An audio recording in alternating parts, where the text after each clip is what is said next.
Fighter jet से eject होने के बाद पायलट पर क्यों फायर नहीं कर सकता दुश्मन? ये है नियम। जब भी कोई फाइटर प्लेन दुर्घटनाग्रस्त होता है या फिर उस पर कोई हमला होता है, तो पायलट का सबसे पहला काम होता है कि वो अपनी जान बचाए। हादसों से बचने के लिए पायलट अक्सर इजेक्ट टेक्निक का इस्तेमाल करते हैं।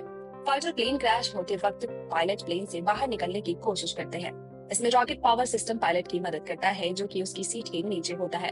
पायलट के इसे पुश करते ही वो 30 मीटर ऊपर जाकर प्लेन के छोटे हिस्से से बाहर निकल जाता है और पैराशूट के सहारे नीचे आता है। अगर फाइटर प्लेन से इजेक्ट होने के बाद अगर वो दुश्मन के इलाके में गिरे, तो दुश्मन उस पर फायर क्यों नहीं कर सकता है?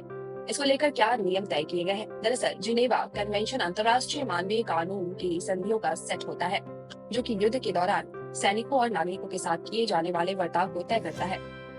जिनेवा के 4 कन्वेंशन हुए थे, जिसमें से तीसरा युद्ध बंदियों के साथ मानवीय व्यवहार तय करता है, जिसमें उनकी चिकित्सा देखभाल, आश्रय और पर्याप्त भोजन शामिल है। इस नियम के अनुसार किसी भी युद्ध बंदी या फिर दूसरे देश के सैनिकों के साथ बर्बरता और महिलाओं के साथ बलात्कार जैसी घटनाएं होती थी। लेकिन जिनेवा कन्वेंशन के बाद इस नियम को सभी देशों को मानना पड़ता है। ऐसी स्थिति में दुश्मन देश किसी भी दूसरे देश के फाइटर जेट से इजेक्ट होकर आए सैनिकों को गोली नहीं मारते हैं, बल्कि उनको बंदी बनाते हैं, उनको प्रताड़ना, अपमानित या दंडित नहीं करते हैं। ये बंदी सैनिक दुश्मन देश के पास तब तक रहते हैं जब तक कि लड़ाई खत्म नहीं हो जाती है। हिरासत में लेने वाले देश उस सैनिक के मुल्क को उसकी जानकारी देते हैं।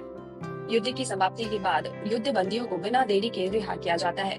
उनके साथ मानवीय व्यवहार करते हैं और उनकी गरिमा का प्लान करते हैं। Bureau report, times world.